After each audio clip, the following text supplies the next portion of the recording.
Hello दोस्तों, मैं बवर सिंह और आप सभी का मेरे सुरतंग चैनल पर स्वागत है। दोस्तों, बॉलीवुड के गाने किसे पसंद नहीं है। जब हम इनको सुनते हैं तो हमें वो एक अलग ही दुनिया में लेकर के जाते हैं जो हर किसी की अपनी होती है, जहां पर अपनापन होता है, ढेर सारा प्यार होता है, जहां रुमानियत होती है और जहां पर अपने आप को भावात्मक रूप से उस गानों से हम जोड़े बगैर रह नहीं पाते। जी हाँ दोस्तों, ऐसा ही एक गाना है जिसको अमिताभ बच्चन और राखी पर फिल्माया गया और ये गाना हमको कल्पना लोक में ले जाता है। तो ये फिल्म थी 27 फरवरी 1976 को रिलीज हुई, कभी कभी, और इसी फिल्म का टाइटल सॉन्ग था कभी कभी मेरे दिल में ख्याल आता है। जी हाँ दोस्तों, ये अमर गीत जो हम बार बार सुनते तब भी मन नहीं भरता, इस गाने को संगीतबद्ध किया था खयाम ने और इस गाने को लिखा था शायर लुधियानवी ने।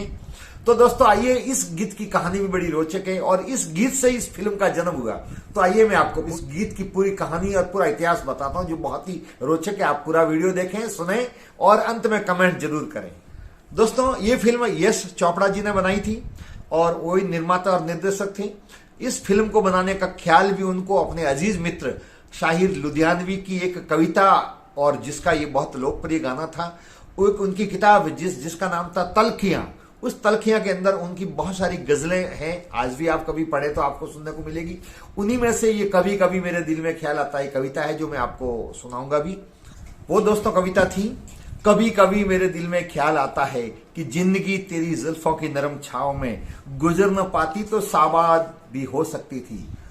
ये रंजो गम की स्याही जो दिल पे छाई है तेरी नरम सुआओं में खो भी सकती थी, मगर ये हो न सका और अब ये आलम है कि तू नहीं, तेरा गम, तेरी जुस्तजू भी नहीं गुजर रही है। कुछ इस तरह जिंदगी जैसे इसे किसी के सहारे की आरजू भी नहीं, न कोई राह, न कोई मंजिल, न रोशनी का चिराग, भटक रही है अंधेरे में मेरी जिंदगी। इन्हीं अंधेरों में रह जाऊंगा कभी खोकर, मैं जानता हूं मेरी हम नफ्स, मगर यूं ही कभी कभी मेरे दिल में ख्याल आता है, कभी कभी मेरे दिल में ख्याल आता है। ये बहुत बड़ी कविता है और इस कविता में से ही ये गीत निकाला। इसमें ढेर सारे उर्दू के शब्द लिखे हुए थे, लेकिन उसको फिर फिल्मों के हिसाब से आसान बनाने के लिए इसमें बहुत सारे हिंदी के शब्द जोड़े गए और इस प्रकार से यश चोपड़ा के दिमाग में इस कविता को, इस गीत को सुनकर के और ये फिल्म बनाने का ख्याल आया और यही नाम भी उन्होंने रखा कभी कभी, और ये इसका टाइटल सॉन्ग है। यश चोपड़ा इस गीत को संगीतबद्ध करवाना चाहते थे उस समय के मशहूर संगीतकार लक्ष्मीकांत प्यारेलाल से, लेकिन खयाम साहब से ये गीत संगीतबद्ध करवाया गया क्योंकि शाहिर लुधियानवी ने ये तय किया था कि इस गीत का जो मूड है, ये जो बहुत प्यारा गाना है, इसके साथ में न्याय केवल एक ही व्यक्ति कर सकता है और वो है संगीतकार खयाम। तो फिर खयाम जी ने इसको बहुत शानदार ढंग से संगीतबद्ध किया और दोस्तों मुकेश जी और लता मंगेशकर जी ने बहुत मधुर आवाज में गाया।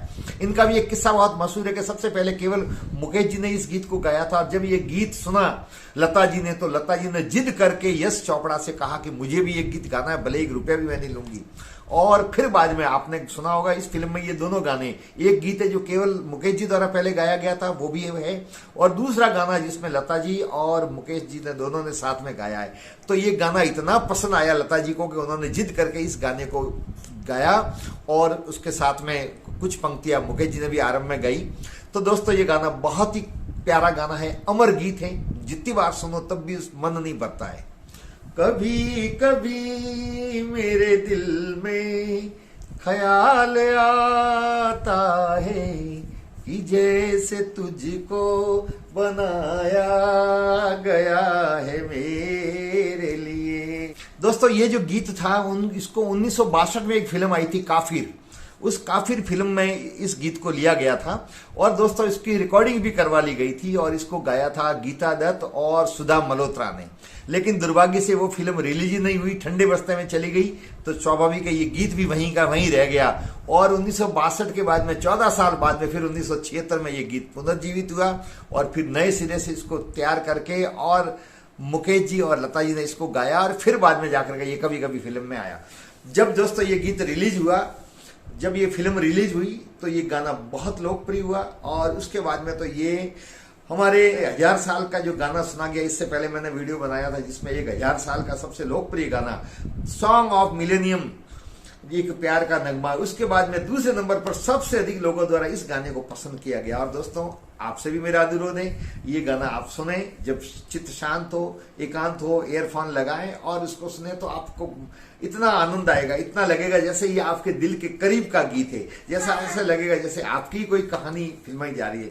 और इतना ही सुंदर ढंग से अमिताभ बच्चन और राखी ने इस गीत को फिल्माया है, अभिनय किया है, बहुत ही शानदार, जैसा आप फोटो में भी देख रहे हैं। तो ये बहुत ही भावपूर्ण और मन को छूने वाला सदाबहार गाना है। दोस्तों 27 फरवरी 1976 को फिल्म कभी कभी रिलीज हुई और 59 साल की उम्र में 1976 में ही गीतकार, इस गीत के गीतकार साहिर लुधियानवी का भी देहावसान हुआ। लेकिन दोस्तों इस गीत को लिखने के बाद में इस गीत को गाने वाले मुकेश जी को फिल्म फेयर अवार्ड मिला। साथ ही साथ इस फिल्म के गीतकार साहिर लुधियानवी जी को भी फिल्म फेयर अवार्ड मिला। और खयाम ने, जिन्होंने इस गीत को संगीतबद्ध किया, उनको भी फिल्म फेयर अवार्ड मिला। अर्थात 3 अवार्ड मिले और फिल्म को भी अवार्ड मिला। और ये बहुत ही सुपर हिट गीत भी रहा और सुपर हिट फिल्म भी रही। इस फिल्म के अंदर राखी के अलावा भी इसके अंदर शशि कपूर है, नीतू सिंह है, ऋषि कपूर है। ये बहुत ही शानदार फिल्म थी और वहीदा रहमान ने भी इसमें भूमिका निभाई है।